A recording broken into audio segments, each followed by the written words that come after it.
हो गया छोड़।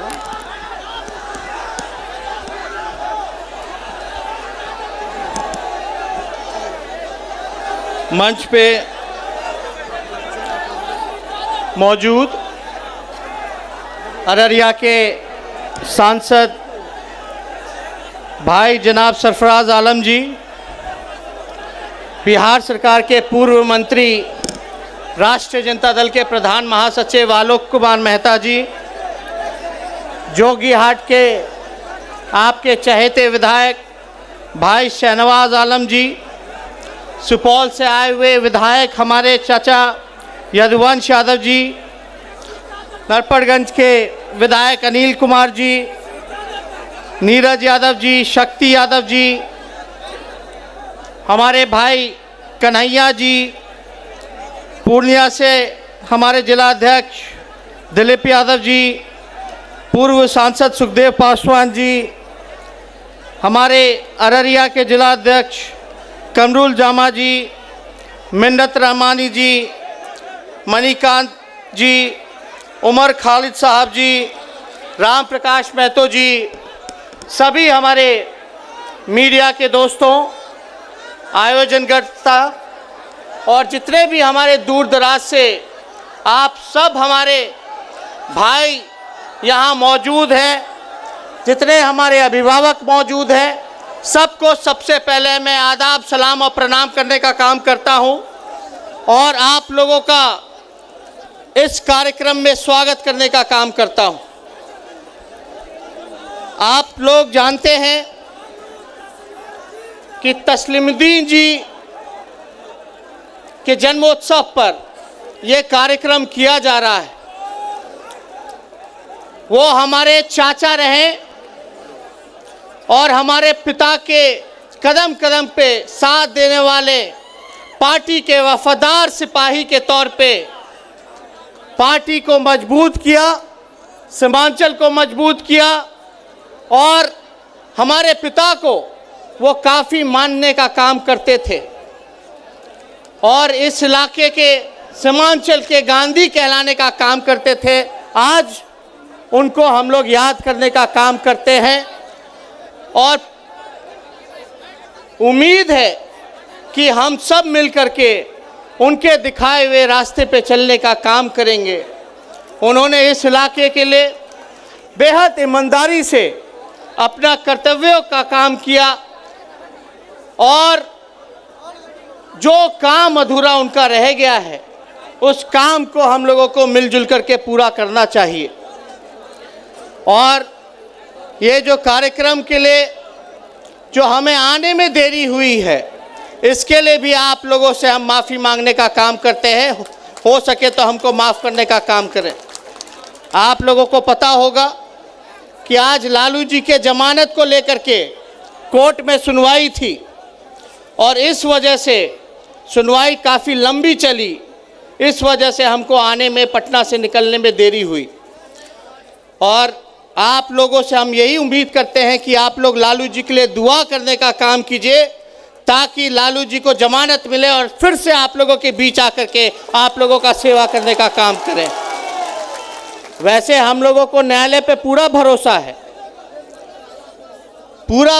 है न्यायालय पर कि इस बार लालू जी को जमानत होगी और फिर से आप लोगों के बीच आएंगे और फिर से दंगाइयों को सबक सिखाने का काम करने का काम करेंगे।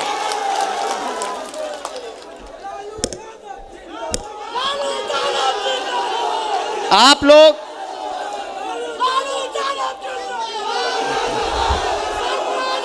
हो अभी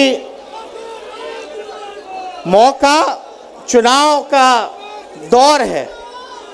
अब मेरे को लगता है कि 90-100 दिन के अंदर ही चुनाव होने का वक्त रह गया है। अब थोड़े दिन में गर्मा गर्मी अब शुरू होने जा रही है। हमारे चाचा, अभी एक थ्योरी, एक फॉर्मूला अंग्रेज का बताया गया था डिवाइड एंड रूल का, लेकिन हमारे चाचा का फॉर्मूला ठग एंड रूल। जो डिवाइड एंड रूल करते हैं उनसे तो हम लोग एकदम परिचित हो चुके हैं। आरएसएस और भाजपा से परिचित है कि नहीं है? लेकिन जो सामने से वार करता हो जो सामने से वार करता हो उससे तो हम लोग सचेत हो सकते हैं, लेकिन अपने में जो बहरूपिया घूम करके वापस आ करके मिलजुल करके रहे तो उससे हम लोगों को सावधानी ज़्यादा बरतनी चाहिए। मतलब मीठा मीठा बोलेंगे, एकदम अंदर घुस जाएंगे, फिर बाद में जब काम करने का वक्त आएगा तो पीठ में छुरा भोंकने का काम करेंगे। तो जो बहरूपिया किस्म के लोग हैं, जो ठग किस्म के लोग हैं, जनादेश को ठगने का काम किया कि नहीं किया हमारे चाचा ने? और हमको तो हमारे पिता ने संस्कार में दिया कि बड़ों का आदर करना चाहिए, सम्मान करना चाहिए। हम तो पूरा इज्जत से नीतीश चाचा बोलते हैं। वो हमारे चाचा हैं, रहेंगे, लेकिन एक बात तय है कि वो अच्छे चाचा नहीं हैं। उन्होंने ठगने का काम किया, और किसको किसको नहीं ठगा, सब लोगों को ठगने का काम किया। और हमारे पिता ने तो नामकरण भी कर दिया था कि पलटी कुमार, पलटू मार। लेकिन हमारे चाचा हैं, उन लोगों से, आप लोगों से हम विनती करते कि सावधान रहिएगा। वो फिर आप लोगों के बीच आएंगे, मीठा मीठा बात करेंगे, और जब काम करने का वक्त आएगा तो वही नागपुरिया लोगों के साथ हाथ मिलाने का काम करेंगे, उन्हीं के गोद में खेलने का काम करेंगे। इसलिए उनसे आप लोगों को सावधान रहने की ज़रूरत है। ठीक कहा पूर्व में वक्ताओं ने कि भाई बीजेपी के साथ जो रहेगा वो राजा हरिश्चंद्र हो जाएगा। अगर लालू जी भी बीजेपी के साथ हाथ मिला लेते तो आज लालू जी राजा हरिश्चंद्र के नाम से नवाजे जाते। लेकिन आज तक इतिहास उठा करके आप लोग देखने का काम कीजिए, आज तक लालू जी ने सांप्रदायिक शक्तियों से, सामंतवाद से हाथ मिलाने का काम नहीं किया है, हमेशा लड़ाई लड़ने का काम किया है। चाहे उनको कितना भी झेलना पड़े, चाहे कितनी भी कुर्बानी देना पड़े, लेकिन ऐसे लोगों के साथ ना तो उन्होंने झुकने का काम किया, ना तो मिलने का काम किया। और हम आपको इस मंच के माध्यम से वादा करने का काम करते हैं कि जिस हिसाब से हमारे पिता ने उन बेईमानों के साथ, देश तोड़ने वालों का साथ नहीं दिया, मिलने का काम नहीं किया, झुकने का काम नहीं किया, उसी हिसाब से उनका ये बेटा भी जीते जी उनसे हाथ नहीं मिलाएगा, बल्कि उनसे लड़ाई लड़ने का काम करेगा और उन दंगाइयों को सबक सिखाने का काम करेगा। आप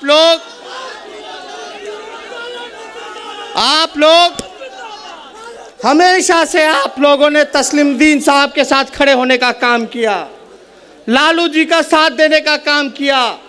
लेकिन ये जो चुनाव होने जा रहा है, ये चुनाव किसी को प्रधानमंत्री बनाने के लिए चुनाव नहीं है। ये चुनाव जो होने जा रहा है, ये देश बचाने के लिए चुनाव है, ये संविधान बचाने की चुनाव है, ये सामाजिक न्याय के लिए चुनाव है, ये धर्मनिरपेक्षता के लिए चुनाव है। इसलिए आप सब लोगों को ध्यान रखना पड़ेगा और सावधानी बरतनी पड़ेगी कि ये बीजेपी के लोग जब अपने वादों को पूरा नहीं कर पाते हैं तो फिर से हिंदू मुसलमान दंगा कराने का काम करते हैं। ये सावधानी आप लोगों को बरतने का काम करना चाहिए। गिरिराज सिंह जी हैं, उनके मंत्री हैं, केंद्र राज्य मंत्री, वो बात बात पर कहते हैं कि पाकिस्तान भेज देंगे, पाकिस्तान भेज देंगे। ऐसा लगता है कि ये गिरिराज सिंह का बाप का देश है जो हम लोगों को पाकिस्तान भेजने का काम करेगा। इनके कहने से हम लोग पाकिस्तान जाएंगे। आप लोग सब लोग जानते हैं, चाहे हिंदू हो, मुसलमान हो, सिख हो, ईसाई हो, इस देश की आज़ादी के लिए सभी लोगों ने खून बहाने का काम किया था, सब लोगों ने कुर्बानी देने का काम किया था। आप याद कीजिए जिस प्रकार से 90 के दौर में जब रथ यात्रा जब निकला था, एल.के. आडवाणी लेकर के निकले थे सोमनाथ से, किस हिसाब से लालू जी ने उनको रथ को रोक करके मसान जोत भेजने का काम किया। एक भी दंगा फसाद बिहार की धरती पे उन्होंने होने नहीं दिया। कहीं भी दंगा होता था, सीएम, डीएम और एसपी से पहले ही पहुंच जाते थे और दंगा को कंट्रोल करने का काम करते थे। ये देश सबों का देश है। हम लोग देश बनाने के लिए हैं, देश को जोड़ने के लिए हैं, देश को आगे बढ़ाने के लिए हैं। और दूसरी तरफ जो नागपुरिया कानून को जो लागू करना चाहते हैं, जो अंग्रेजों के गुलाम रहे हैं, वो लोग देश को तोड़ना चाहते हैं, जहर फैलाना चाहते हैं और आरएसएस का जो एजेंडा है नागपुरिया कानून को संविधान की जगह पे लागू करना चाहते हैं। इसलिए ये चुनाव किसी को प्रधानमंत्री मुख्यमंत्री बनाने का नहीं है। मुख्यमंत्री आप लोग, समय है उसमें प्रधानमंत्री का, लेकिन समय आ गया है। आप लोगों को देखना है कि कौन लोग हैं, दो विचारधारा है, किसके साथ आप लोग खड़े होने का काम कीजिएगा। एक जो देश को जोड़ने का काम करे, एक जो देश को तोड़ने का काम करे, ये तय आप लोगों को करना पड़ेगा। और बाकी की बात तो हम लोगों को मौका मिलता रहेगा, आप लोगों के बीच आते रहेंगे, लेकिन ये महत्वपूर्ण समय है, इसमें थोड़ा धैर्य भी आप लोगों को बरतने का काम करना है। सोशल मीडिया में तरह तरह की अफवाहें फैलाई जाएंगी, तरह तरह का वीडियो फैलाया जाएगा। ठीक उसी तरीके से जब हमारे सरफराज जी चुनाव जीते थे तो किस प्रकार से वीडियो को, फर्जी वीडियो को रिलीज करने का काम किया गया था, लेकिन अब आप लोगों के सामने आ गया है, पता चल गया होगा कि उस वीडियो की जांच हुई तो फर्जी वो वीडियो निकलने का काम हुआ। हो सकता है आने वाले दिनों में ऐसे कई एक फर्जी वीडियो आए और समाज को तोड़ने का काम किया जाए। इस झांसे में हम लोगों को नहीं आना है। सावधानी बरतने की ज़रूरत है, धैर्य बरतने की ज़रूरत है और ईमानदारी से देश के निर्माण के लिए और देश की एकता के लिए आप सब लोग एकजुट हो करके आप लोग जो रास्ता तय कीजिएगा। हम लोगों ने महागठबंधन बनाने का काम किया, आप लोगों के हितों के लिए बनाने का काम किया है और यही आशा उम्मीद के साथ आप लोगों के बीच आए हैं कि आप लोग महागठबंधन को भारी वोटों से आप लोग जिताने का काम कीजिएगा और देश को एक नया रास्ता देने का काम कीजिएगा, एक नया दिशा देने का काम कीजिएगा। इसलिए आप लोगों के बीच हम यहाँ पे मौजूद हैं और आप लोगों से कई कई वादे किए गए। बोला गया कि 15-15 लाख रुपए ले लो, दिया जाएगा, अच्छे दिन आएंगे, हर साल 2 करोड़ लोगों को रोजगार देने का काम करेंगे। हम आपसे पूछना चाहते हैं कितने लोगों को रोजगार यहाँ मिलने का काम हुआ? अगर रोजगार मिला हो तो आप लोग बताइए, किसी को रोजगार मिला? तो हमारे प्रधानमंत्री जी कहते हैं कि रोजगार नहीं, पकौड़ा बेचो, पकौड़ा। आप बताइए, हम तो पकौड़ा बेचने वाले का सम्मान करते हैं, पान बेचने वाले को सम्मान करते हैं, भूजा बेचने वाले का, सब्जी बेचने वाले को सम्मान करते हैं। हम तो पकौड़ा बेचने के लिए भी तैयार हैं, लेकिन मोदी जी पकौड़ा बेचने के लिए ठेला चाहिए, सामग्री चाहिए, ज़मीन चाहिए। 15-15 लाख रुपया वादा किए तो उसमें से 2-4 लाख रुपया बोनी करा दीजिए ताकि हम लोग ठेला लगा ले पकौड़ा बेचने के लिए। लेकिन हमको ये बात समझ में नहीं आया, जब हर साल 2 करोड़ लोग जब लोग पकौड़ा बेचने का काम करेंगे तो पकौड़ा कौन खाएगा? आप सोचिए कि हर साल 2 करोड़ लोग अगर पकौड़ा बेचे तो पकौड़ा कौन खाएगा? हाँ, यानी सोचे कि हर घर में पकौड़ा बेचने वाले मिलेंगे। 5 साल में कितने पकौड़ा बेचने वाले हो जाएंगे? इसलिए इनके जुमलेबाजी में फंसने का काम नहीं करना है, इनको सबक सिखाने का काम करना है। इन्होंने देश को बर्बाद करने का काम किया। नोटबंदी से सबसे ज़्यादा नुकसान हमारे देश को आर्थिक स्थिति को लेकर के हुआ। आपका जीएसटी, ऐसे लोगों ने पॉलिसी लाने का काम किया है जिससे आपके देश को नुकसान होने का काम किया है। इसलिए ज़्यादा कुछ हम लोगों को कहना नहीं, लेकिन आप लोग सावधान रह करके आप लोग अपने हिसाब से अपना काम करने का काम कीजिए। बाकी हम लोग सब लोग हैं देखने के लिए और आप लोगों के बीच हम लोग आते रहेंगे और ज़्यादा कुछ कहना नहीं है, क्योंकि तस्लीमुद्दीन जी का याद में आज ये शाम है। देश दुनिया से कई ऐसे कवि आए हुए हैं, शायर आए हुए हैं जो आप लोगों का मनोरंजन करने का काम करेंगे। इसलिए आप सब लोगों का हम दिल से स्वागत करने का काम करते हैं और अपनी बात को यही समाप्त करते हैं और आप सब लोगों को धन्यवाद दे करके अपनी बात को यही पूर्ण रूप से विराम देने का काम करते हैं। जय हिंद, जय बिहार।